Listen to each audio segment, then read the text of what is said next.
Puji Tuhan. Haleluya. Bapak Ibu bersyukur kepada Tuhan pagi hari ini. Saya percaya semua kita diberkati oleh Tuhan. Amin. Semua kita karena haus dan rindu akan kehadirat Tuhan dalam hidup kita. Saya percaya semua kita mengalami berkat yang besar. Puji Tuhan. Haleluya. Kita menyiapkan hati kita menyembah Dia Raja yang agung. Katakan pagi hari ini kepada Tuhan. Di dalam hati kita apa yang Tuhan kerjakan, apa yang Tuhan buat bagi kita. Bapa, aku datang kepadamu membawa hidupku, karena Engkaulah penolong kekuatanku. Haleluya. Kita membuka hati kita untuk menaikkan pujian bersama-sama. Amin. Glory bagi-Mu Tuhan.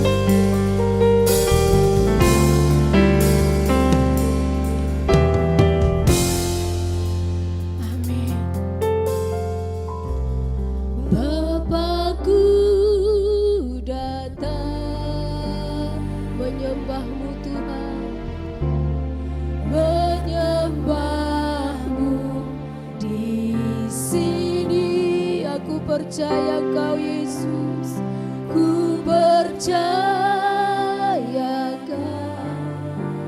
Engkau ada bersama kami, ada bagiku.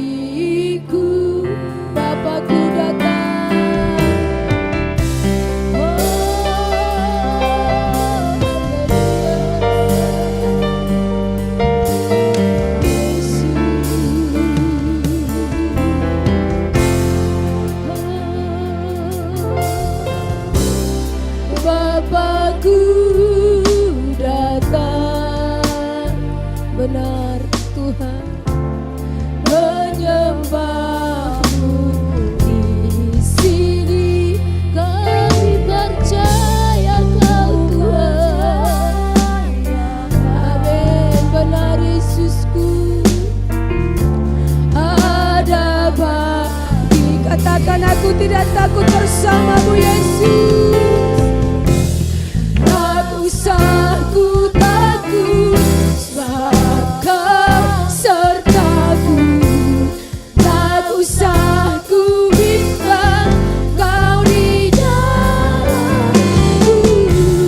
Tak usah ku cemas, Kau penghidup. Amin. Benar Yesus, Kau kekuatanku. Katakan ku nyanyi haleluya.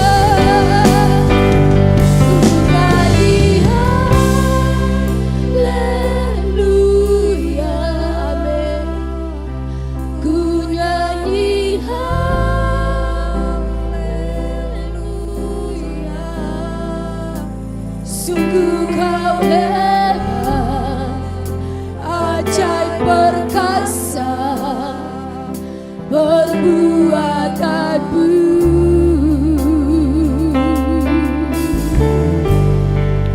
Di hidupku, haleluya. Saya undang kita sama-sama berdiri. Kita naikkan pujian penyembahan kita ini kepada Tuhan.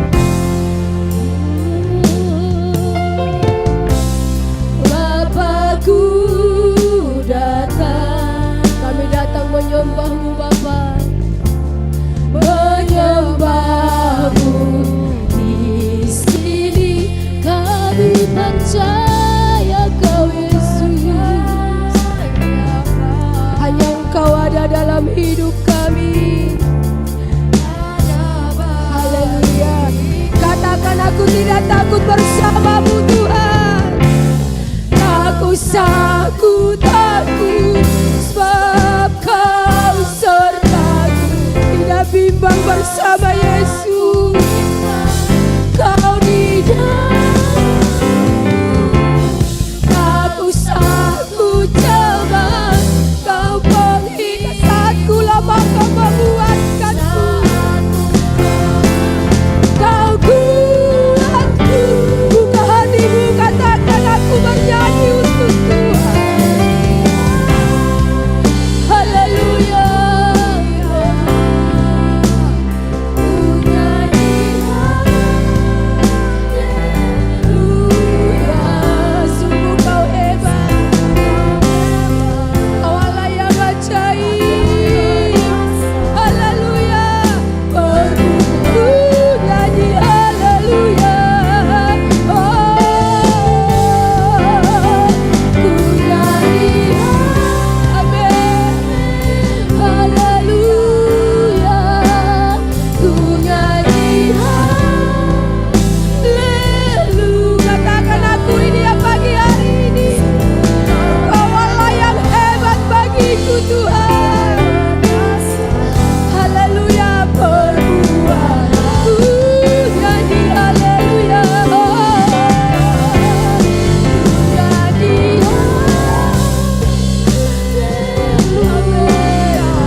Inilah yang menjadi pengakuan kami di hadapan-Mu pagi hari ini. Tuhan kami Yesus Kristus, kami bersyukur Tuhan, kami masih ada sebagaimana kami ada, semua oleh karena anugerah-Mu dalam hidup kami. Kami ada di minggu terakhir di bulan Juni ini, semua karena anugerah-Mu Tuhan. Kami tidak dapat membalas kebaikan-Mu dalam hidup kami. Dan sebagai ucapan syukur kami, terima kasih kami kepadamu. Kami mempersembahkan tubuh kami sebagai persembahan yang hidup di hadapan Tuhan. Dan kami siap memuji Engkau. Berkati ibadah kami, semua kami yang melayani dan seluruh jemaat Tuhan yang hadir maupun yang mengikuti ibadah online. Tuhan juga melawat kami, mengurapi kami Tuhan. Kami memulai ibadah kami ini di dalam nama Tuhan kami Yesus Kristus. Haleluya. Semua kita yang diberkati bersama-sama berkata amin. Haleluya. Puji Tuhan. Sukacita yang luar biasa dari Tuhan. Bapak Ibu mari untuk mencairkan suasana selama satu dengan yang lain. Katakan hari ini harinya Tuhan. Kita boleh bersyukur pemain musik hari ini harinya Tuhan. Haleluya. Bapak Ibu kami menyapa saudara yang mengikuti ibadah online ibadah Hosana. Selamat hari Minggu. Tentunya juga urapan yang sama mengalir di rumah saudara masing-masing. Amin. Katakan hari ini Bapak Ibu kita akan menyanyikan satu pujian. Tentunya kita bersuka cita. Haleluya. Bersorak bagi Tuhan. Katakan dengan happy pagi ini. Hari ini harinya Tuhan. Hari yang dijadikan Tuhan. Haleluya. Hari ini harinya Tuhan. Harinya Tuhan, mari kita bersukaria, bersukaria. Hari ini harinya Tuhan, mari kita bersukaria. Hari ini harinya,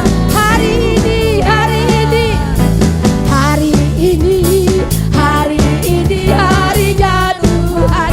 Harinya Tuhan, mari kita bersukaria, bersukaria.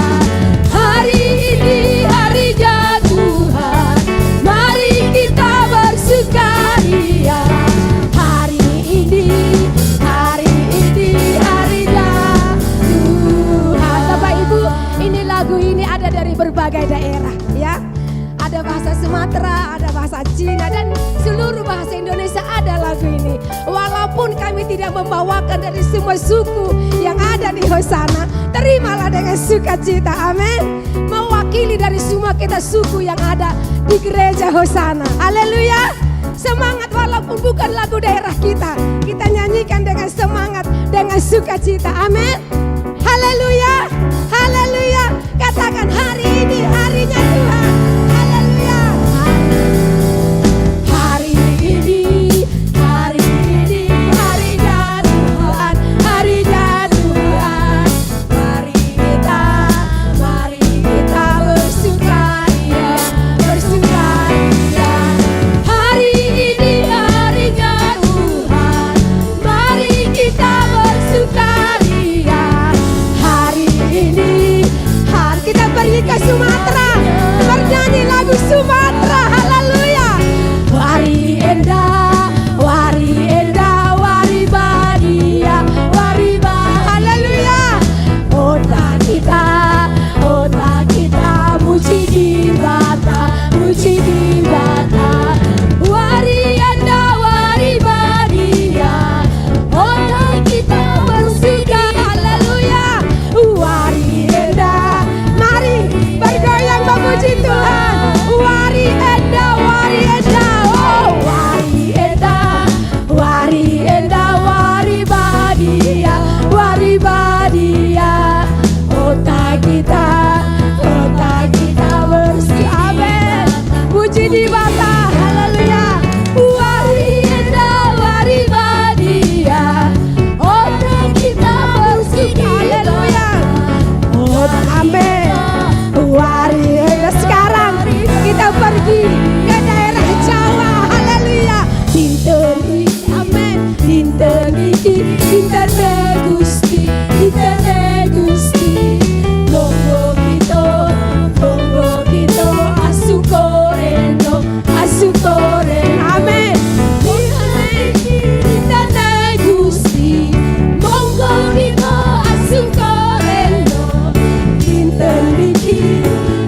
Itu yang saya dapat dari YouTube ya.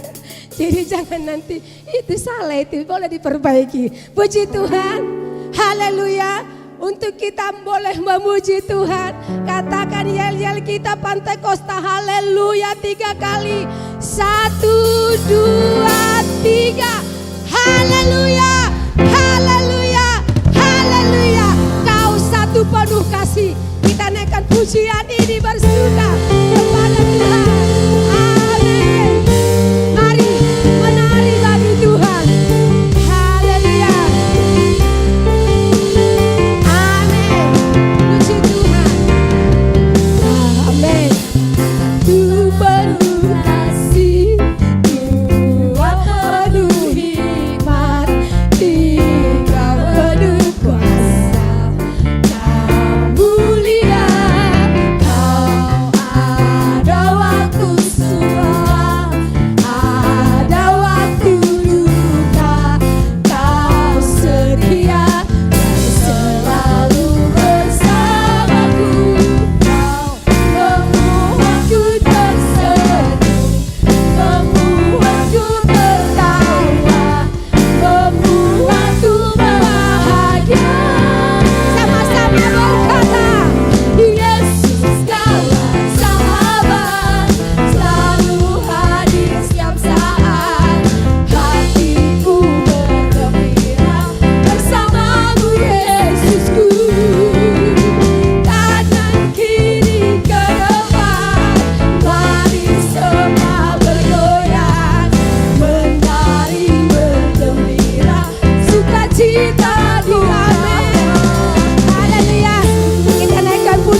bersukacita. Haleluya. Hati yang gembira obat kata Tuhan. Amin. Ya Bapak Ibu, puji Tuhan. Dengan situasi yang kita hadapi saat ini, Bapak Ibu, siapa di sini yang menyekolahkan anak tahun ini masuk tahun ajaran baru? Semua kita lagi bergumul untuk apa? Masuk di sekolah mana anak saya? Segala pergumulan kita, bahkan juga biaya-biaya untuk sekolah anak saya, Tuhan. Tetapi bersyukur kepada Tuhan, Tuhan tetap ada bersama dengan kita. Amin. Tuhan tetap ada. Saya juga seperti itu karena Kim mau masuk SMP. Saya sudah mencoba kemarin domisili. Tidak masuk rupanya rumah kami. Padahal sebenarnya selama di samping sekolahnya dia kok SMP itu. Ya, tapi kami tidak masuk domisili. Ditolak kemarin. Domisilinya hanya berapa ratus meter. Ya, sebenarnya nggak pernah, jarang telat untuk persis berdampingan sekolahnya SD dengan SMP. Tapi tidak masuk domisili. Besok saya akan mendaftar lagi jalur apa Bapak Ibu? Yaitu akademik, nilai. Dan saya deg-degan nilai anak saya. Tapi puji Tuhan, jika memang Tuhan izinkan di negeri, dia akan masuk ke negeri. Jika tidak Tuhan kehendaki di situ, berarti Tuhan tahu yang terbaik buat anak saya Kimi, masuk dia ke SMP swasta. Bapak Ibu, paham yang saya mau katakan? Dia Allah yang sanggup menolong kita. Amin. Dia yang menyediakan, tahu kita seperti apa di swasta. Semua pernah mengalami. Dan jemaat Hosana, Tuhan tolong semuanya. Bapak Ibu yang di rumah juga Tuhan tolong saudara. Tuhan yang sama juga yang kita sembah, menolong kita, mencukupi segala sesuatunya. Kita naik ke satu pujian kepada Tuhan pagi hari ini. Bukan hanya saya mungkin yang memasukkan anak sekolah tahun ajaran baru ini. Baik Bapak Ibu jemaat Hosana yang TK, SD, SMP maupun perguruan tinggi. Banyak yang kita gumuli yaitu dana untuk itu. Tetapi Yesus sahabat kita yang setia.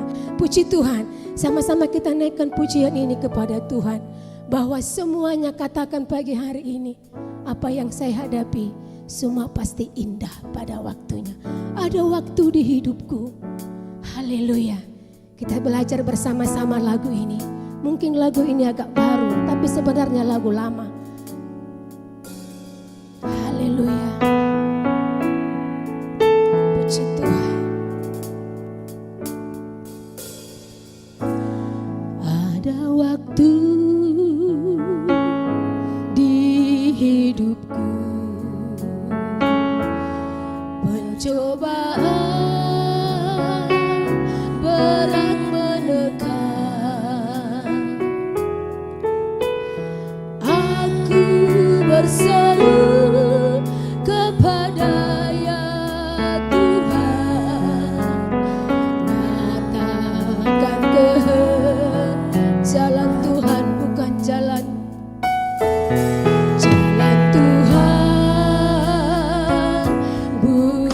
jalanku. Jangan bimbang ataupun ragu.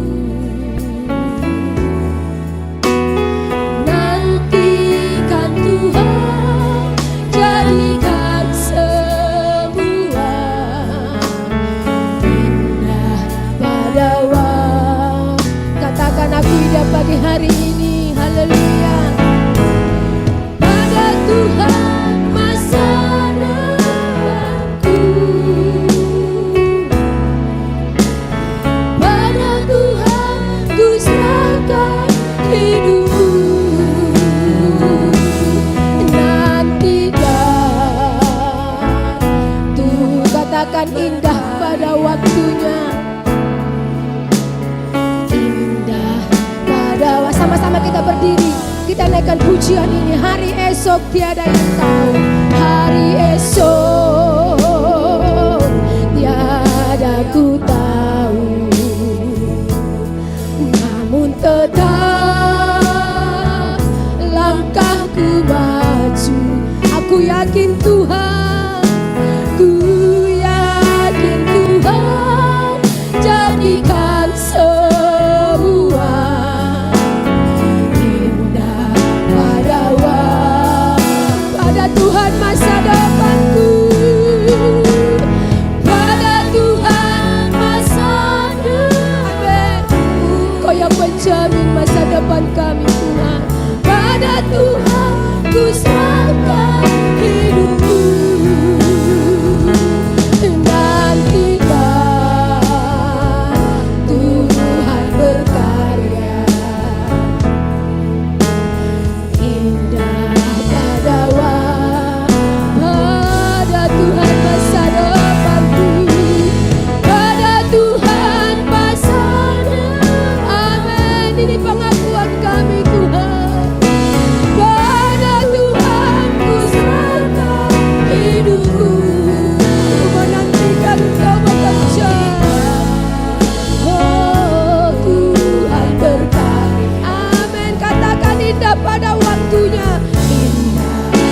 indah pada waktu, indah pada waktu. Sekali lagi, indah pada waktunya.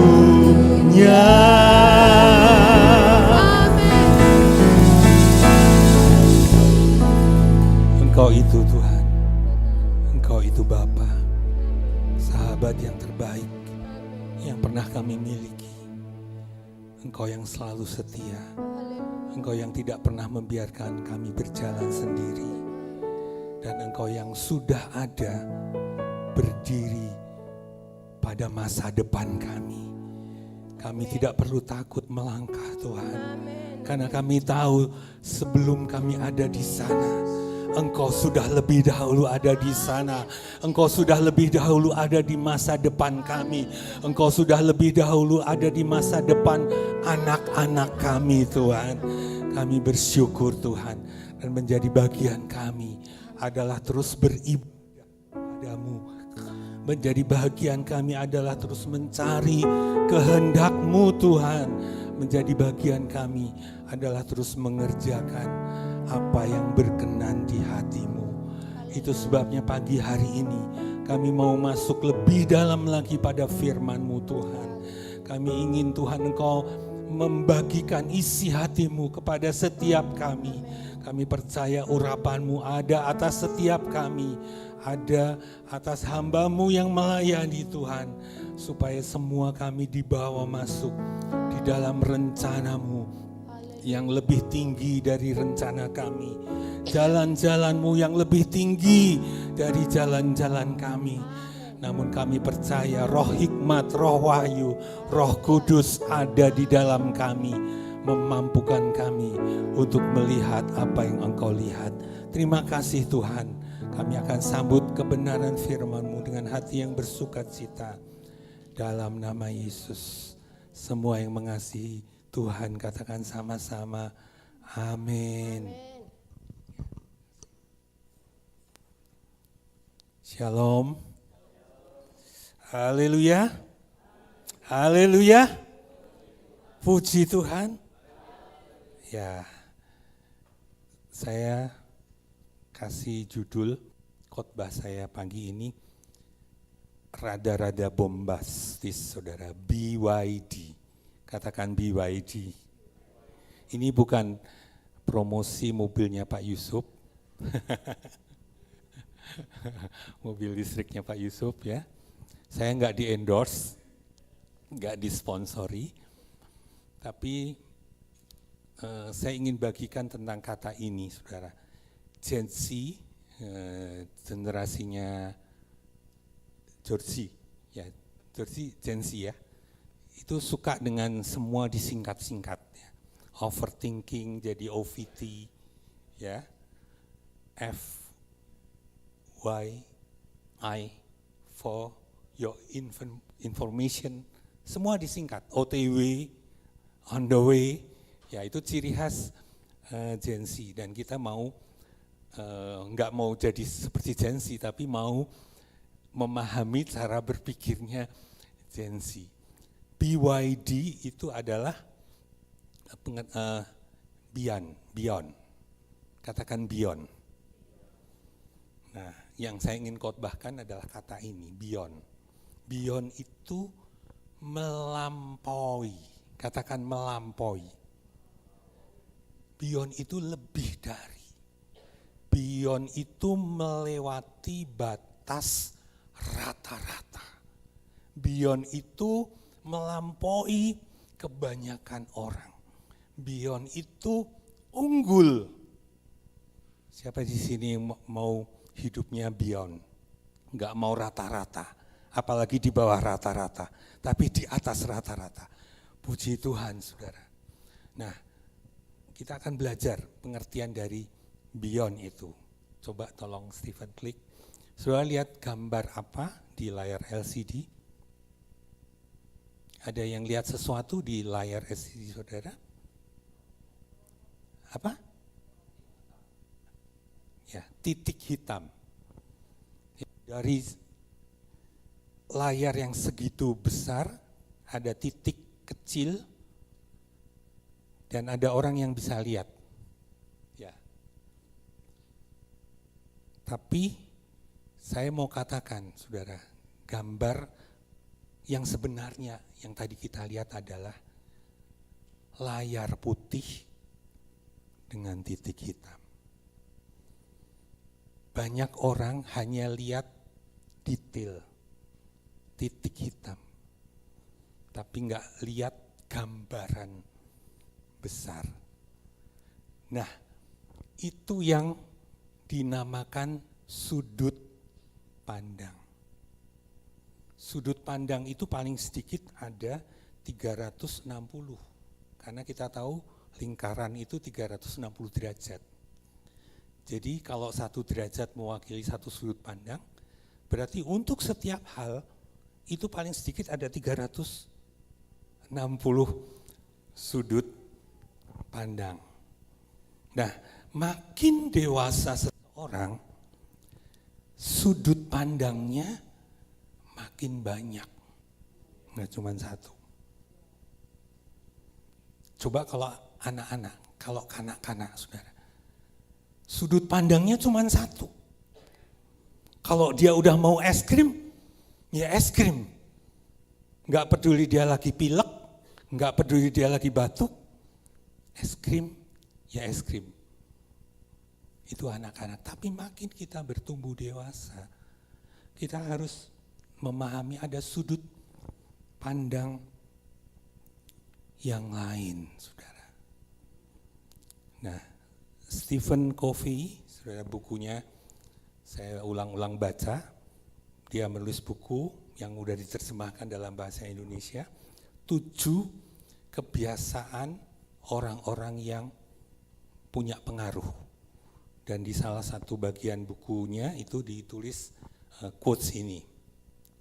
The way we see the problem is the problem.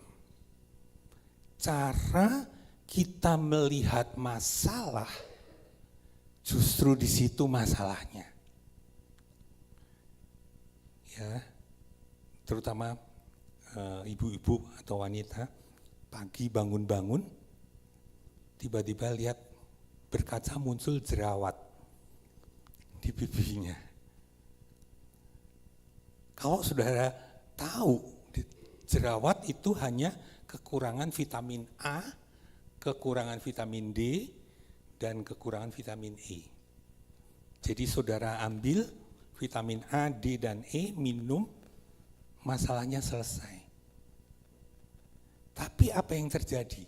Ketika jerawat muncul, orang mulai berpikir, waduh, saya hari ini mau pelayanan. Gimana, apa kata orang ya, ada jerawat gede lagi di pipi. Aduh, hari ini saya mau arisan. Gimana ya, ada jerawat. Kadang-kadang jerawat nggak tahu diri, saudara, muncul di ujung hidung kita. Pernah, saudara, muncul jerawat di hidung kita? Pernah ya? Nah, ketika kita berpikir apa kata orang, baru di situ muncul masalah.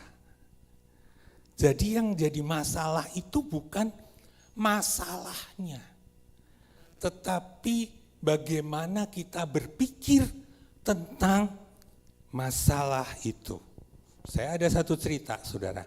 Satu hari seorang prajurit, dia komplain kepada raja, saudara. Kenapa?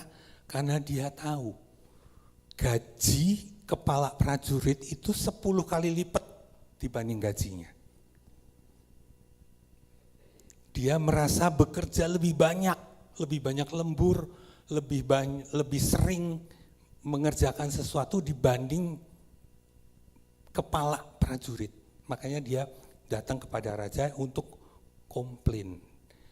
Dia bilang, "Raja, kenapa aku bekerja lebih keras, tapi kepala pasukanku digaji 10 kali lipat, lebih banyak dari saya yang bekerja lebih keras." Nah, raja nggak mau berdebat, saudara, maka raja menyuruh si prajurit ini melakukan sesuatu. Oke, sekarang gini, kamu sekarang pergi ke rumah di jalan X nomor Y. Kamu masuk ke dalam rumah itu dan lihat apa yang terjadi di dalam rumah itu, dan kamu datang lagi ke sini dan laporkan apa yang kamu lihat.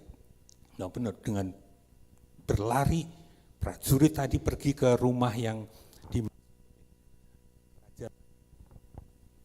dimaksud oleh raja tadi. Dan kemudian dia lihat, dan cepat-cepat dia pulang ke istana untuk lapor kepada raja apa yang dia lihat. Raja bertanya, apa yang kamu lihat? Kemudian prajurit tadi bilang, saya melihat ada anak 4 kucing yang baru dilahirkan. Terus raja bertanya, warnanya apa keempat anak kucing tadi? Waduh, saya nggak perhatikan. Lari lagi prajurit tadi ke rumah itu dan balik lagi, dia lapor. Yang satu warnanya putih, yang satu warnanya hitam, yang 2 warnanya belang-belang. Terus raja tanya lagi, kalau induknya berwarna apa? Waduh, saya nggak perhatikan. Dia lari lagi, pergi ke rumah itu dan pulang lagi ke istana. Dia bilang, raja, ternyata induknya berwarna belang-belang dan yang satu berwarna putih. Selesai, saudara. Keesokan harinya, saudara, raja mengumpulkan prajurit-prajurit dan termasuk komandannya, kepala prajurit tadi. Nah, sekarang gantian. Raja bilang kepada kepala prajurit, hambaku, kamu pergi ke rumah di jalan X nomor Y. Rumah yang sama yang dikunjungi oleh prajurit anak buahnya. Dan kamu lihat apa yang terjadi di sana, dan kamu pulang laporkan apa yang kamu lihat. Kemudian kepala prajurit ini pergi ke rumah itu dan kembali ke istana dan melaporkan raja. Saya melihat ada sepasang kucing yang baru beberapa saat yang lalu dilahirkan. Kucing yang satu berwarna belang-belang, yang ibunya berwarna putih. Dan lucunya anaknya 4, warnanya beda-beda. Ada yang putih, ada yang hitam, ada yang belang-belang. Dan saya melihat anak-anaknya itu sedang menyusu kepada ibunya, sementara induk kucing yang satunya sedang diberi makan oleh yang punya rumah, dikasih makan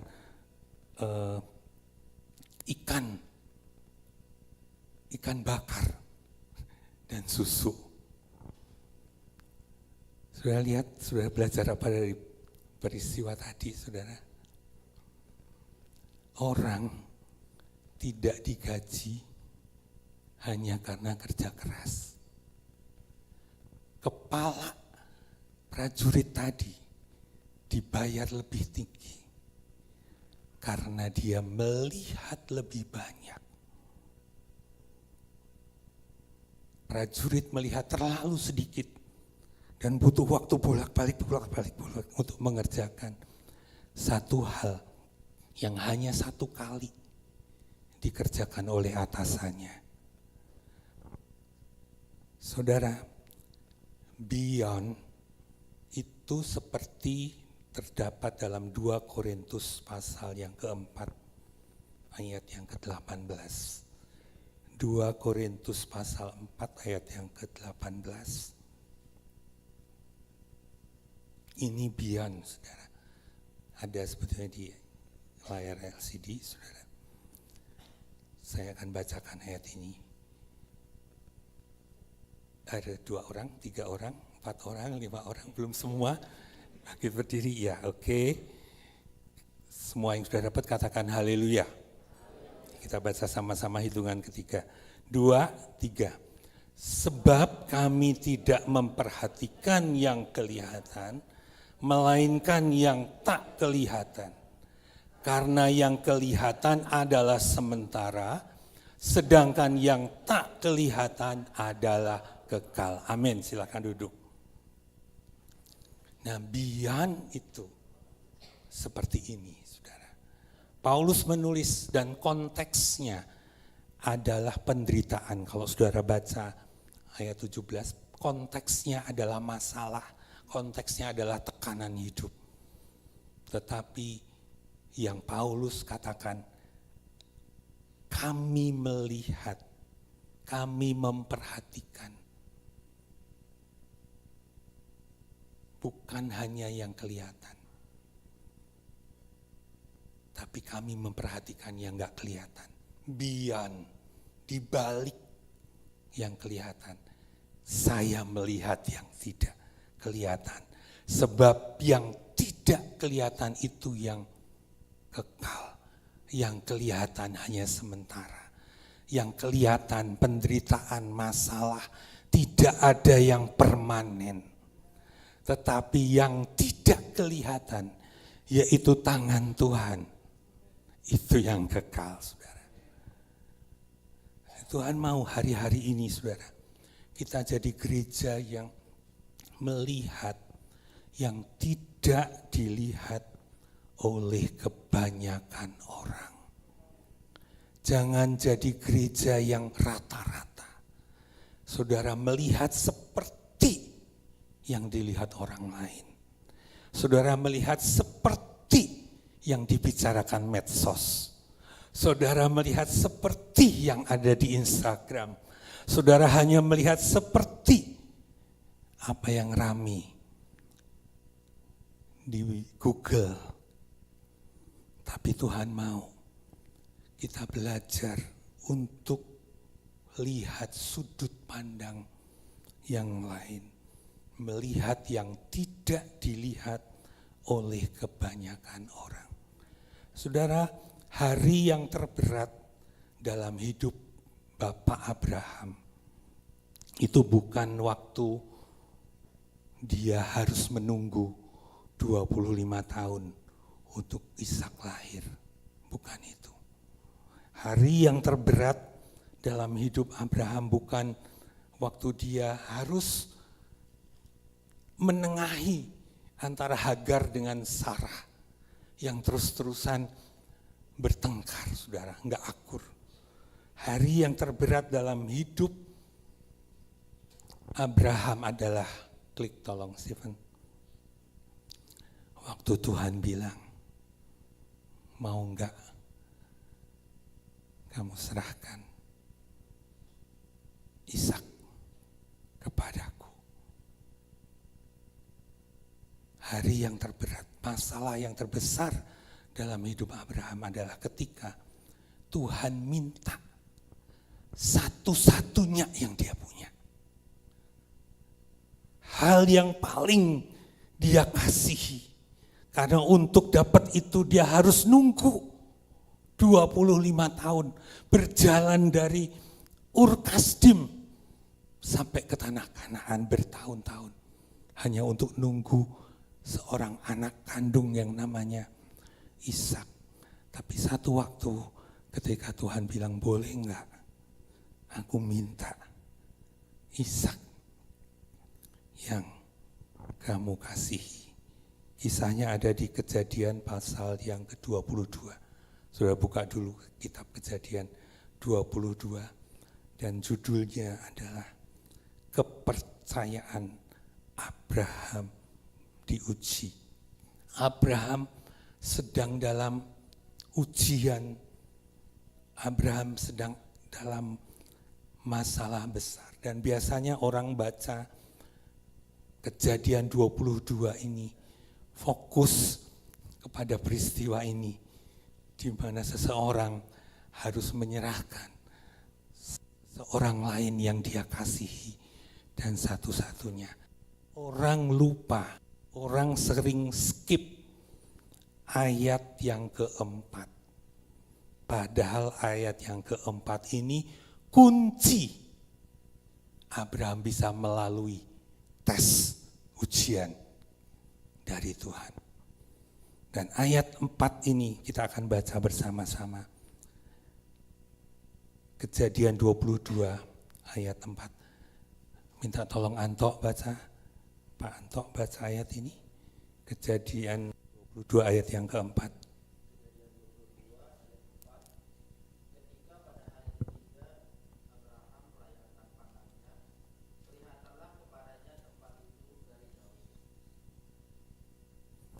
Ya, makasih, silakan duduk. Ketika pada hari yang ketiga, berarti pada hari yang pertama, ada hari yang kedua. Dan saya yakin hari yang pertama, hari yang kedua adalah hari di mana perasaan, emosi Abraham campur aduk. Galau. Kenapa? Karena Abraham melihat pisau di tangannya. Melihat kayu bakar yang dipikul Ishak. Dan terlebih lagi melihat Ishak, anak yang dikasihinya. Selama 2 hari fokus Abraham pada masalah. Fokus Abraham pada kehilangan. Fokus Abraham pada apa yang diminta Tuhan. Namun saya ketemu kuncinya pada hari ketiga. Katakan pada hari ketiga. Pastikan dalam hidup saudara ada hari ketiga.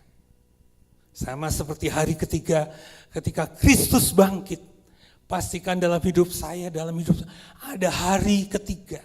Jangan terus putar-putar di hari pertama, hari kedua, dan selanjutnya tetap kondisinya masih sama.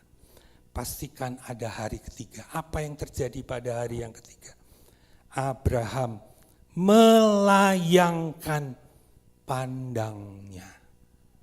Ketika pada hari ketiga Abraham melayangkan pandangnya, kelihatanlah kepadanya tempat itu dari jauh. Dalam Alkitab King James Version, saudara, ayat tadi ditulis begini. Then on the third day Abraham lifted his eyes and saw the place afar off. Dipakai kata lifted his eyes. Di hari pertama, di hari kedua, Abraham hanya melihat ke bawah. Abraham hanya melihat tanah. Abraham hanya melihat debu. Abraham hanya melihat pisau. Abraham hanya melihat kayu. Tapi di hari yang ketiga, Abraham lift up his eyes. Dan apa yang Abraham lihat ketika dia lift up his eyes? Dia lihat Jehovah Jireh ada di sana. Ada di masa depannya. Jehovah Jireh, Allah yang menyediakan. Sampai nanti di ayat berikutnya, nanti akhir-akhir, di ayat yang ke-14, dan Abraham menamai tempat itu Tuhan menyediakan. Jehovah Jireh, Jehovah Jireh. Sebab sampai sekarang dikatakan orang di atas gunung Tuhan akan disediakan. Ketika Abraham angkat matanya, dia melihat level yang lebih tinggi.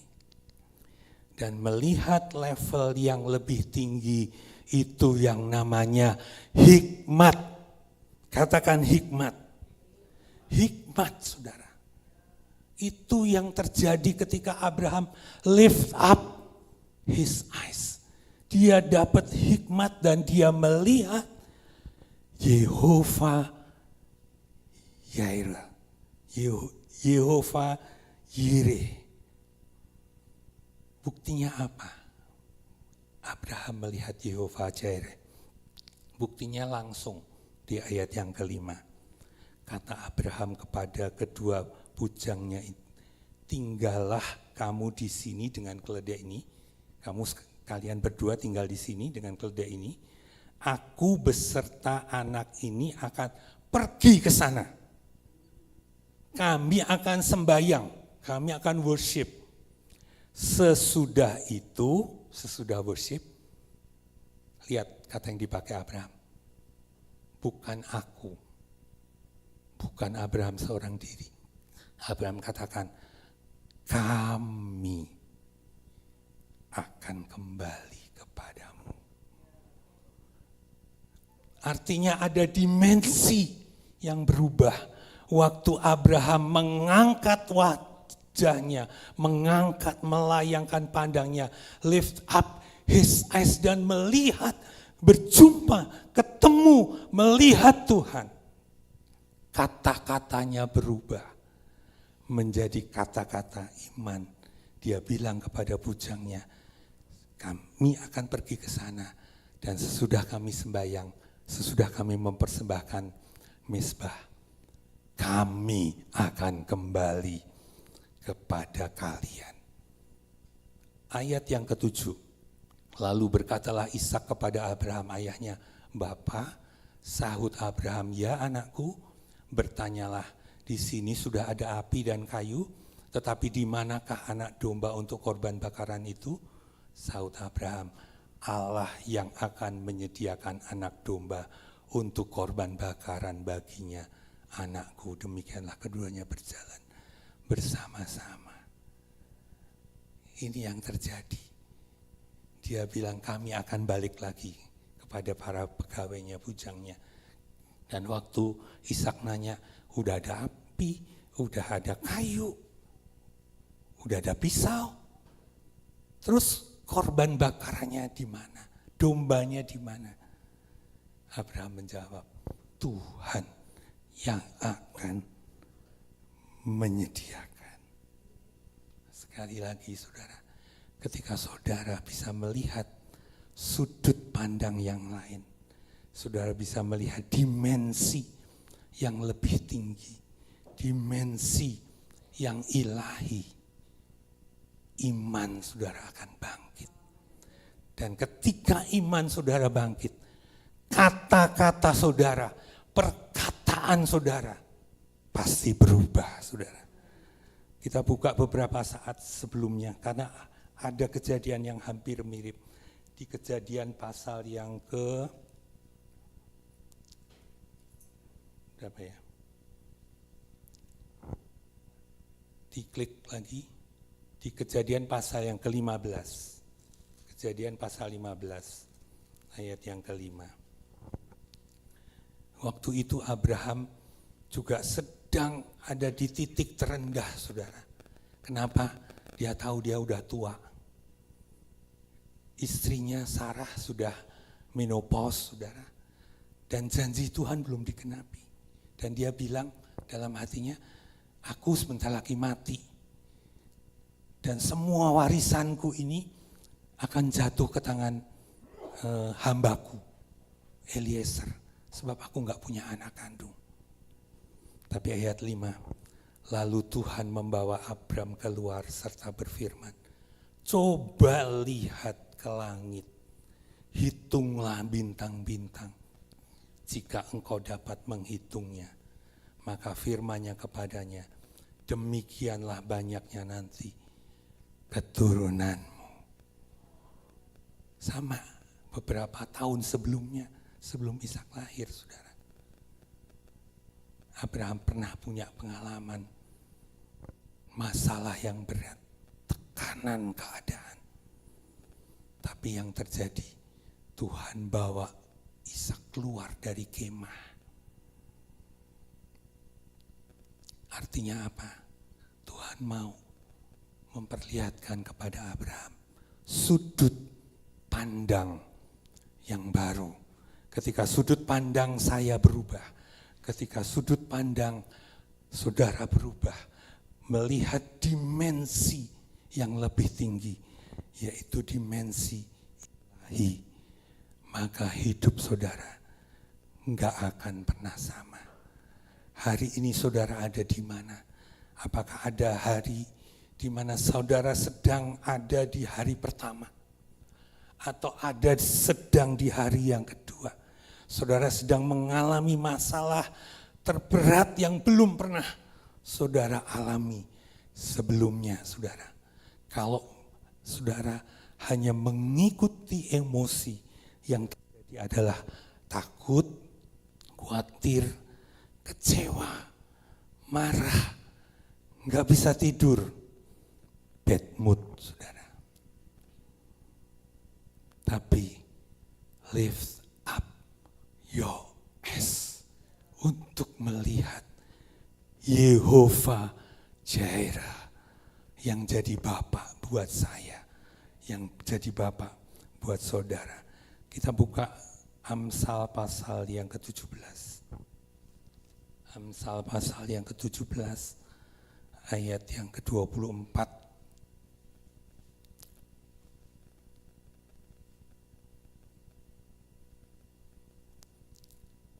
Amsal 17 ayat 24. Dalam pembacaan tahunan kita sudah selesai dengan kitab Amsal. Saya suka sekali kitab Amsal. Amsal 17 ayat 24. Pandangan orang berpengertian tertuju pada hikmat, tetapi mata orang bebal melayang sampai ke ujung bumi. Saudara, pandangan orang yang berhikmat, pandangan orang yang berpengertian, tertuju, fokus kepada hikmat, kepada apa perkataan Tuhan, kepada apa janji Tuhan. Itu hikmat. Jangan melayang-layang. Bagian B-nya kan orang bebal, pandangannya melayang-layang sampai ke ujung bumi. Melayang-layang, enggak fokus. Dia lihat banyak hal selain satu, yaitu hikmat. Tetapi orang yang berpengertian, pandangannya, apa yang dia lihat adalah hikmat. Satu ayat lagi, Amsal 1 ayat yang kelima. Amsal 1 ayat yang kelima. Baiklah orang bijak mendengar dan menambah ilmu, dan baiklah orang yang berpengertian memperoleh bahan pertimbangan. Ya, dalam Alkitab New International Version NIV, saudara, ayat itu ditulis begini, Proverbs, let the wise listen and add to their learning. Orang bijaksana itu mendengar. Banyak kali kita menilai, wah dia bijaksana sekali. Karena apa? Pinter khotbah, pinter ngomong. Tapi kitab Amsal justru bilang, orang bijaksana itu mendengar. Dan ketika dia mendengar, ilmunya bertambah, pemahamannya bertambah, pengertiannya bertambah, wawasannya bertambah luas. Karena apa? Bukan karena bicara, tetapi karena mendengar. Tapi saya ingin akhiri dengan satu fakta. Hasil penelitian dari sebuah yayasan internasional, saudara, SCBA, saudara, dan dia mensurvei gereja-gereja di seluruh dunia. Dan apa hasilnya, saudara? Gereja-gereja punya akses kepada Alkitab 93%. Artinya semua gereja, semua anak Tuhan punya akses ke Alkitab dalam bahasa ibu mereka itu 93%. Artinya dari 100 orang Kristen, 93%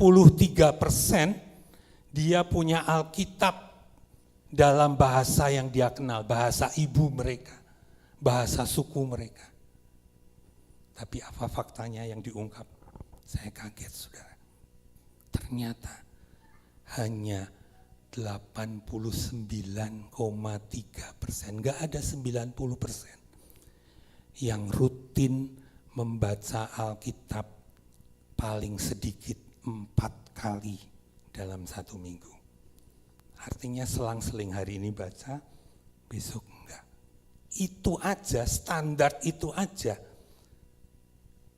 Yang baca hanya 10%.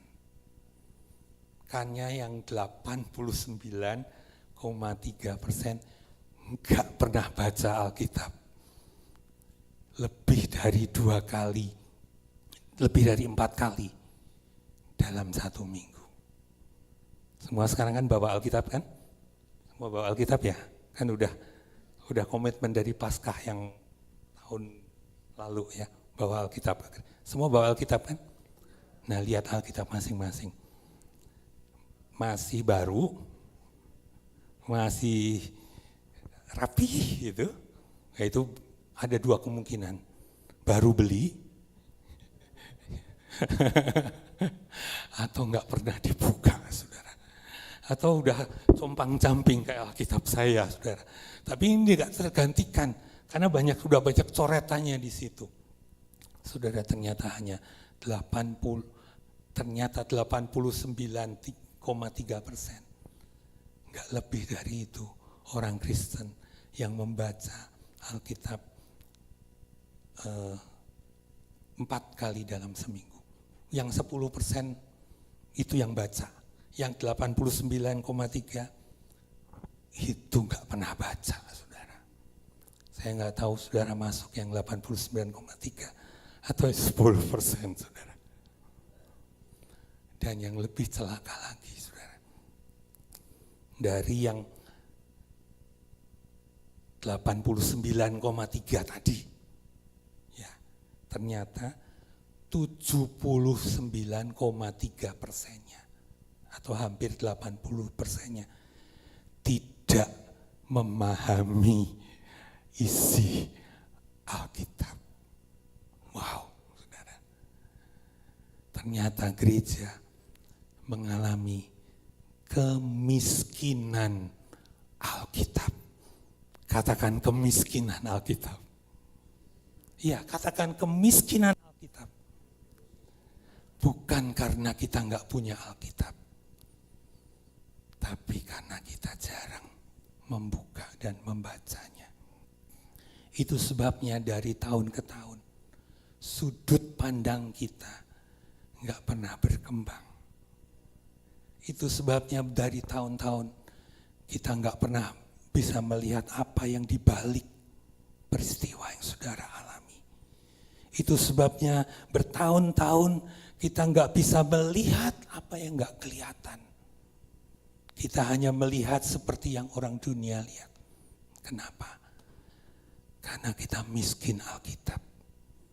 Miskin firman Tuhan. Mulai hari ini, saudara, pastikan, saudara, pastikan saya enggak mau miskin lagi dengan Alkitab. Saya mau pandangan hidupku adalah hikmat. Saya mau naik level lebih tinggi lagi. Sehingga seperti Abraham pada ujian yang paling berat sekalipun, dia lulus. Karena apa? Hidupnya penuh dengan hadirat Tuhan. Hidupnya penuh dengan hikmat. Hidupnya penuh dengan urapan. Mari para pemusik, kita akan masuk dalam doa, saudara. Sekali lagi, saudara, saudara sedang ada di hari yang keberapa? Apakah saudara sedang di hari pertama, kedua? Yang saudara lihat adalah kegelapan. Yang saudara lihat hanya jalan buntu. Yang saudara lihat hanya masalah. Yang saudara lihat hanya sesuatu yang gak selesai. Dan gak lihat solusi. Mari pagi hari ini kita mau angkat tangan kita mau angkat hati kita mau angkat mata kita dan berjumpa dengan Yehovah Jireh, Allah El Shaddai. Dia ada di masa depan kita, dia ada di situasi saudara hari ini. Jumpai dia, maka hidup saya saudara pasti akan berubah. Amin. Amin, Yesus.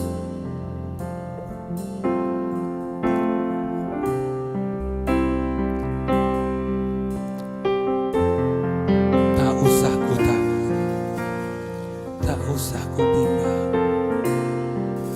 Dia El Shaddai. Tak usah ku takut.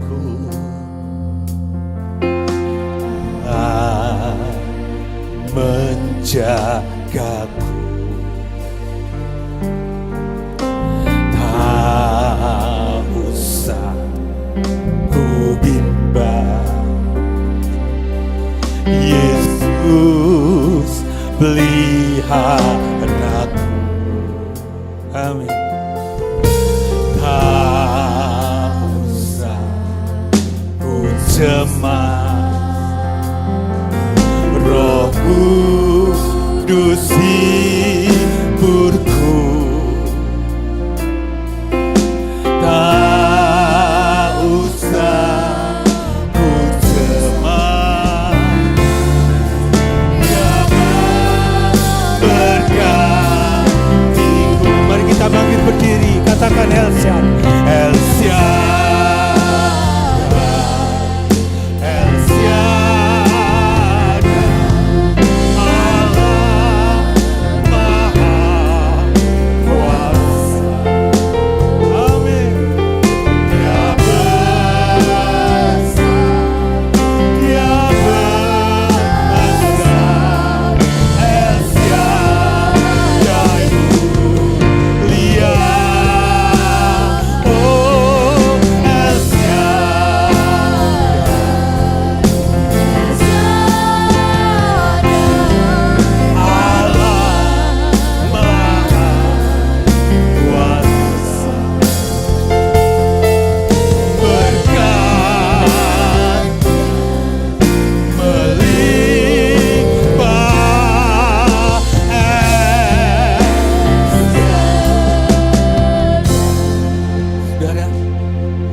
Kalimat demi kalimat lagu ini kepada diri saudara sendiri.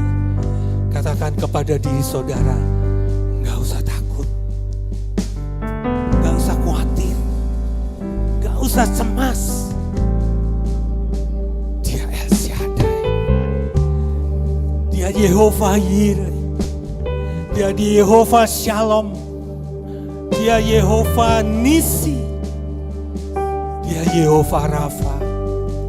Mungkin kau harus bergumul bertahun-tahun dengan satu penyakit, saudara. Jangan takut. Dia Yehovah Rafa. Dia penyembuhmu. Mungkin saudara kehilangan damai. Saudara gak bisa tidur, overthinking. Dia Yehovah Shalom. Lift up your eyes. Angkat matamu. Lihat Tuhanmu. Lihat Allahmu. Lihat Bapamu. Dia setia. Dia sekali-kali gak tinggalkan saya. Mari katakan kepada diri saudara sendiri. Tak usah takut. Tak usah gentar. Dia pelihara kita.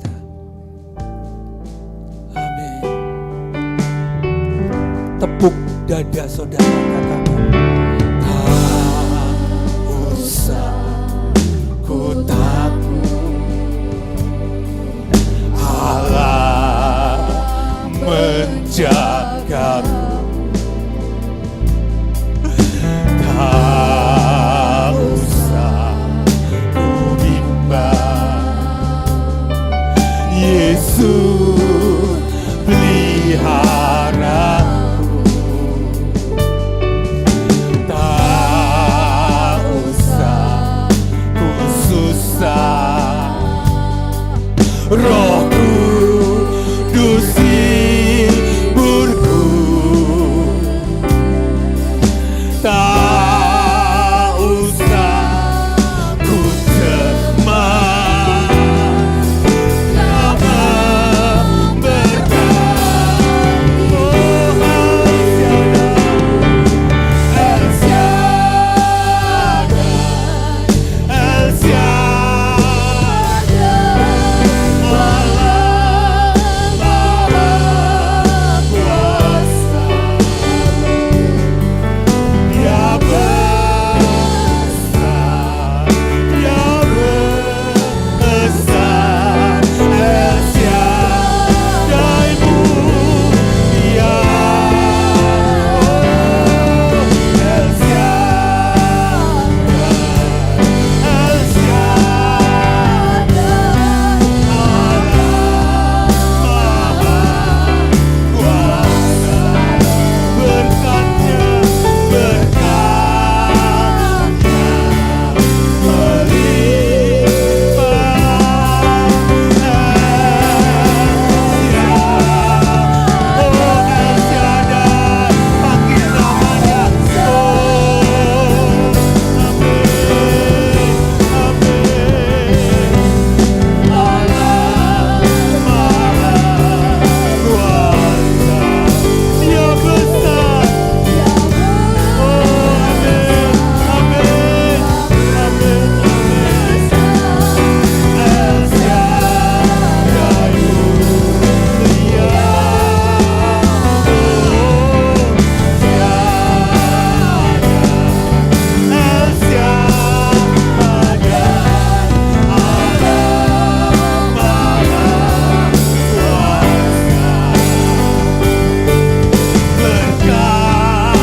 mari kita sembah Dia seperti Abraham menyembah Yehova Jireh di atas bukit Moria, karena Dia tahu, karena Dia melihat, Dia Allah yang menyediakan semua yang Abraham perlukan.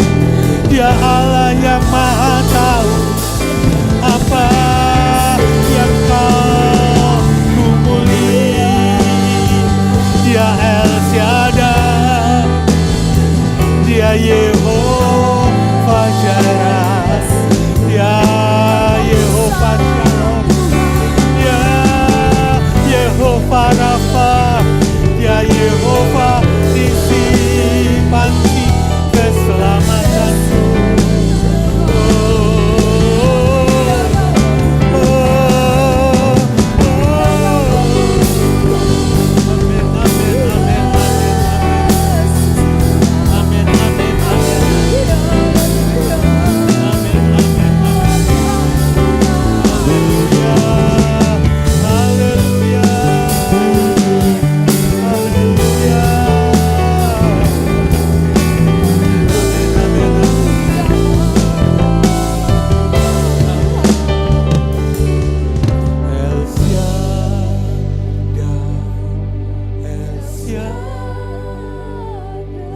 Bapak bengok yang ke depan berdoa.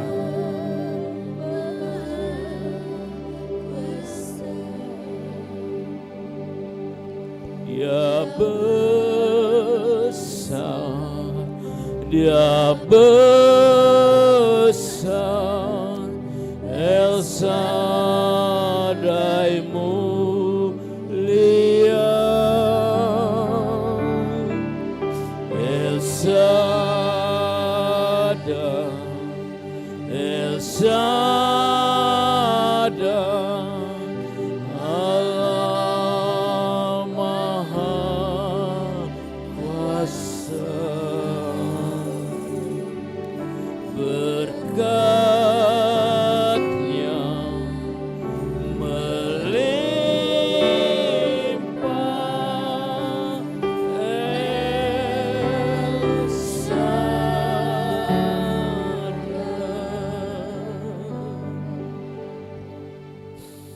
Benar Tuhan. Inilah menjadi pengakuan kami di hadapan-Mu Tuhan pagi ini. Engkaulah El Shaddai, Allah yang besar, Allah yang luar biasa, dahsyat, perkasa Tuhan. Terima kasih Bapa yang baik. Terima kasih untuk firman-Mu pagi ini. Sebab kami percaya Tuhan, tanpa firman Tuhan kami tidak mampu berbuat apa-apa di luar Tuhan. Biarlah firman-Mu Tuhan kami semakin menyadari dan semakin menyadari Tuhan. Engkaulah segalanya dalam kehidupan kami Tuhan. Terima kasih untuk teguran firman-Mu pagi ini Tuhan. Terima kasih untuk firman-Mu yang menguatkan iman kami tetap memandang kepada Tuhan. Sebab kami percaya Tuhan sekalipun kami belum melihat, tapi tetap memandang Engkau, tetap memandang Engkau. Dalam Engkau ada keselamatan dalam hidup kami ini Tuhan. Bahkan kami percaya sekali-kali Tuhan tidak pernah membiarkan kami sendiri Tuhan. Bahkan sekali-kali Tuhan tidak pernah meninggalkan kami sendiri Tuhan. Sebab kami percaya Roh Kudus terus menguasai kehidupan kami Tuhan. Meteraikan firman-Mu dengan Roh Kudus-Mu Bapa. Mampukan kami untuk tetap setia dan taat melakukan setiap perintah-perintah Tuhan. Tetapkan pagi ini Bapa. Terima kasih Bapa yang baik. Memberkati Bapak Andreas yang menyampaikan kebenaran firman-Mu pagi ini. Pakai dia dengan hikmat, pengertian, pewahyuan daripada Engkau Bapa. Berkati pelayanannya Tuhan. Berkati usaha pekerjaannya Tuhan. Biarlah nama Tuhan dimuliakan Bapa. Terima kasih yang Bapa yang baik, di dalam nama Tuhan Yesus Kristus.